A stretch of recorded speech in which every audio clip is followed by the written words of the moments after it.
Hridyam charitable trust സൗജന്യ മരുന്ന് വിതരണത്തിന്റെ 12ാം ഘട്ടം പൂർത്തിയായി.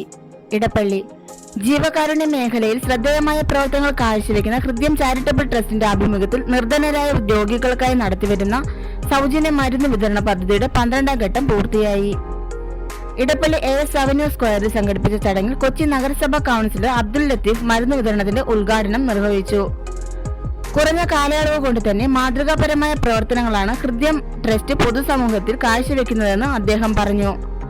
പാർശ്വവൽക്കരിക്കപ്പെട്ടവർക്കും സാമ്പത്തികമായി പിന്നോക്കം നിൽക്കുന്ന രോഗികൾക്കും വലിയൊരു ആശ്വാസമാണ് ഇത്തരം പദ്ധതികളെന്നും അദ്ദേഹം കൂട്ടിച്ചേർത്തു.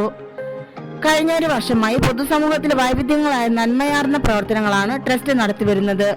2025 ഓഗസ്റ്റ് 2-നാണ് ട്രസ്റ്റിന്റെ നേതൃത്വത്തിൽ സൗജന്യ മെഡിസിൻ വിതരണത്തിന് തുടക്കമിട്ടത്.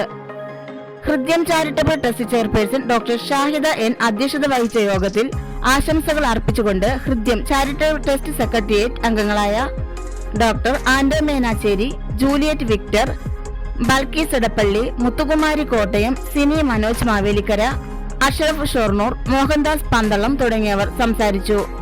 ട്രസ്റ്റ് ജില്ലാ കോർഡിനേറ്റർ ഡോക്ടർ ജമാൽ മരക്കാർ സ്വാഗതവും ട്രസ്റ്റ് ട്രഷറർ മനാഫ് വേണാട് നന്ദിയും പറഞ്ഞു. മലബാർ മീഡിയ ന്യൂസിനു വേണ്ടി വിനീത.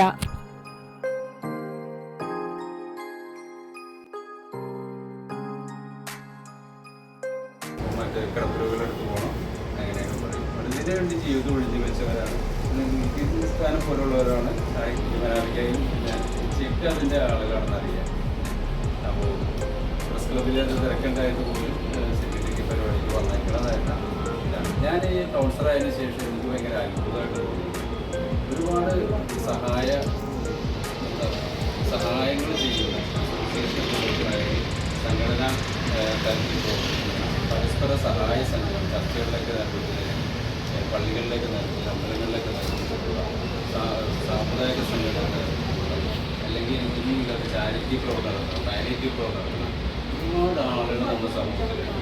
നമ്മുടെ ഈ സർക്കസിലെ നെറ്റ് പോലെ വല പോലെ ആളുകളെ ഇതിനെ രക്ഷപ്പെടുത്താൻ വേണ്ടി വല വിരിച്ച് കാത്തിരിക്കുന്നവരാണ് ഇതിൻ്റെ ഒറിജിനൽ നമ്മുടെ നാട്ടിലെ പൊതുപ്രവർത്തകർ. അവരാണ് സംരക്ഷകർ.